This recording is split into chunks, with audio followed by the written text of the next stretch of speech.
I was in my mid-20s when this happened, back when my life looked nothing like it does now.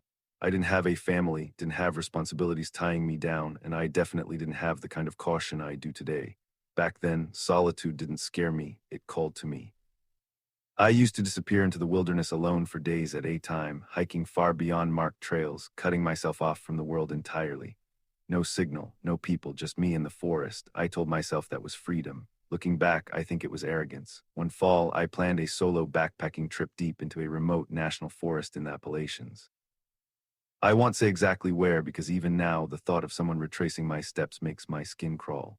The first 2 days were perfect, quiet trails, crisp air, and not a single sign of another human being. By the afternoon of the second day, though, everything changed. I noticed the sky darkening faster than it should have. Thick storm clouds rolled in from the west, heavy and low, swallowing the light. I wasn't immediately alarmed. I dealt with rain plenty of times. But within an hour, the temperature dropped sharply, the wind howled through the trees, and the forest began to feel hostile.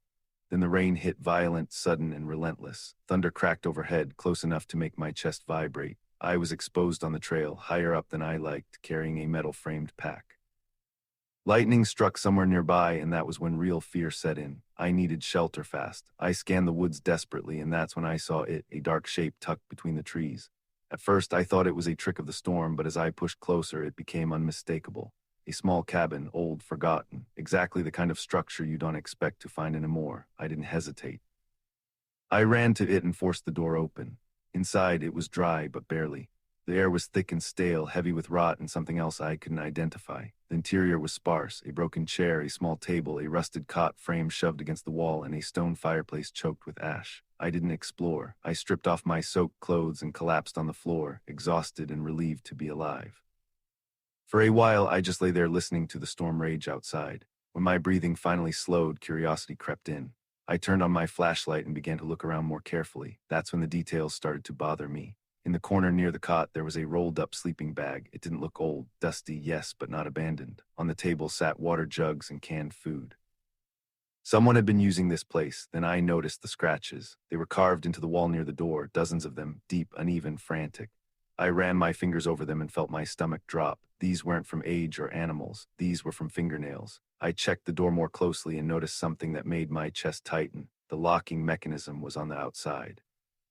The door could only be secured from beyond the cabin. That alone should have sent me running, but the window was worse. It was intact only because thick screws had been driven into the frame from the outside. Along the inner edges of the window were gugus, deep and desperate, as if someone had tried again and again to force their way out. That was the moment it hit me. This wasn't a shelter, it was a cage. I should have left immediately, but the storm outside was still violent, and I convinced myself whatever happened here was long over. The cabin was old, surely this was history, not a threat. I stayed, time passed strangely. The rain hammered the roof so loudly it drowned out everything else. That's probably why it took me so long to notice the scraping sound along the outer wall. Slow, deliberate. Then came two heavy thumps on the porch, too solid to be wind. I froze. My eyes drifted toward the window, but I couldn't bring myself to look. A sick thought crept into my mind. What if something was already looking in? Then I felt pressure against the door, not pounding, leaning. The wood groaned, the latch rattled, and then the pressure vanished. That's when realization struck me like ice water. If someone was out there, why weren't they coming inside? The answer was horrifying. Maybe they didn't want to. Maybe they wanted me to stay inside. Panic took over. I started stuffing my gear into my pack, hands shaking, heart hammering. I had barely 30 seconds before everything exploded into chaos. Glass shattered behind me, something burst through the window, and then fire erupted everywhere at once. Flames raced across the walls unnaturally fast, heat slamming into me like a physical force. I rushed the door, but it wouldn't move. It was jammed from the outside. I screamed and threw my body against it. The door gave way, collapsing outward, and I stumbled into the rain as the cabin roared behind me like a living thing. I ran. I didn't know where I was going. Branches tore at my skin. Mud swallowed my boots. Behind me, the fire lit the trees in an orange glow. Then something hit me from behind. I went down hard, breath knocked from my lungs. Someone was on top of me, human, heavy, violent. We fought in the mud, clawing and choking, his hands digging into my face. I don't remember how I broke free. I only remember running again while he screamed something I still hear in my nightmares. I didn't stop until my body failed. I hid beneath fallen trees until morning, numb, shaking, alive by pure luck. Hours later, I found a trail, a road, a stranger who took one look at me and drove me straight to a hospital. Burns, smoke damage, cuts, nothing fatal. I told the police everything. Nothing came of it. I never camped alone again, and I never told my wife why.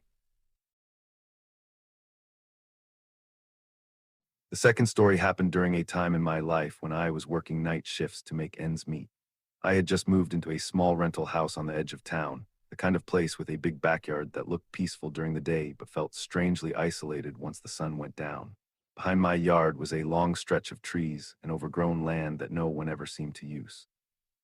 At first, I liked the privacy. No neighbors close by, no noise, no interruptions, but that feeling didn't last long. My job ended at 2 a.m., and every night I'd come home exhausted, park my car, and walk across the yard to the back door. The first few weeks were normal, quiet, uneventful. Then one night, as I was unlocking the door, I heard a sound behind me. A soft crunch like a footstep on dry leaves. I froze and turned around, expecting to see a stray animal. There was nothing there, just darkness and the faint outline of trees swaying in the wind. I told myself it was nothing and went inside. The next night, it happened again. This time, the sound was closer. Two slow footsteps, deliberate, followed by silence. I shone my phone flashlight into the backyard, scanning the ground, the fence line, the trees, still nothing. But I couldn't shake the feeling that I wasn't alone. From that night on, I started locking the door the second I stepped inside. A few days later, I noticed something that made my stomach drop. Near the tree line at the far edge of my backyard, the grass looked flattened, as if someone had been standing there for a long time. The next morning it was gone, then it reappeared in a slightly different spot the following night. Whatever was out there was passing through, it was watching. Things escalated when I found footprints, bare footprints. They weren't animal tracks and they weren't mine. They started near the trees and led partway across my yard before disappearing, like whoever made them had turned around and gone back the same way. I called my landlord, who brushed it off and said kids probably trespass sometimes. That explanation didn't sit right with me, especially when I noticed the prints were far too large to belong to a child. One night, around 3 a.m., I woke up to the sound of scratching. It was faint at first, like fingernails lightly dragging across wood. I lay there, heart pounding, listening as the sound slowly moved along the back wall of the house.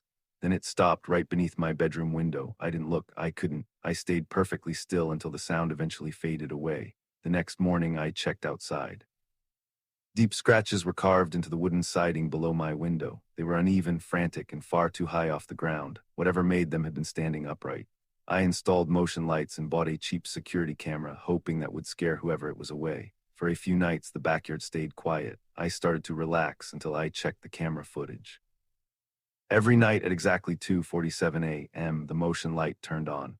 The camera caught a tall, thin figure standing just beyond the edge of the light's reach, perfectly still. No face, no details, just a silhouette that never moved closer and never moved away. Then one night, the figure was gone. Instead, the camera showed something worse. The lens was filled with skin. Someone had leaned in so close that all I could see was a pale blur and one dark, unblinking eye staring directly into the camera. The footage ended there. I didn't sleep after that. At sunrise, I packed what I could carry and left the house for good. I never went back, not even to collect the rest of my things. The landlord later told me the camera had been ripped off the wall and thrown into the woods. No suspects were ever found. Sometimes when I work late and step outside at night, I still feel that same sensation, like something is standing just beyond the light, waiting for me to turn around. The third story is something I never planned on telling anyone, because even now, years later, I still don't fully understand what happened behind that house. It started when my family moved into a quiet suburban neighborhood that looked almost too normal. Clean streets, friendly neighbors, kids riding bikes during the day. Our backyard was large, fenced in, and backed up to another property that had been abandoned for as long as anyone could remember. The house behind ours was old, dark, and half hidden by dead trees and weeds that had grown out of control. Everyone on the street knew about it, but no one talked about it. At first, nothing seemed wrong. During the day, the backyard felt safe. Birds, sunlight, the sound of lawnmowers in the distance. But at night, the atmosphere changed completely. The air felt heavier, quieter in a way that made every small sound stand out. I started noticing that our dog refused to go near the back fence after sunset. He would stop dead in his tracks, hair standing up, staring at the same dark corner near the abandoned house. No amount of pulling or calling could make him move. The first truly strange thing happened one night when I went outside to take the trash out. As I reached the gate, I heard a low, slow breathing sound coming from the other side of the fence. Not an animal, this sounded controlled, intentional. I froze, listening. The breathing stopped the moment I did. I stood there for a full minute before running back inside, convincing myself it was just my imagination. After that, small things began to change. Objects in the backyard wouldn't be where we left them. A chair would be turned to face the fence. The lid of the grill would be open even though no one had used it. Once I found muddy footprints leading from the fence toward the house, then stopping abruptly in the middle of the yard as if whoever made them had simply vanished. The worst nights were when I heard the tapping. It always started after midnight, 3 slow taps coming from the fence, evenly spaced, never rushed. Tap, tap, tap. It happened so often that I began checking the clock without thinking. Always the same time. Always the same rhythm. When I worked up the courage to look out the window, I never saw anyone there, but I always felt watched. One night, I finally saw something. I woke up suddenly, not from a noise, but from the feeling that someone was staring at me. I looked toward my bedroom window, which faced the backyard, and saw a shape standing just beyond the glass.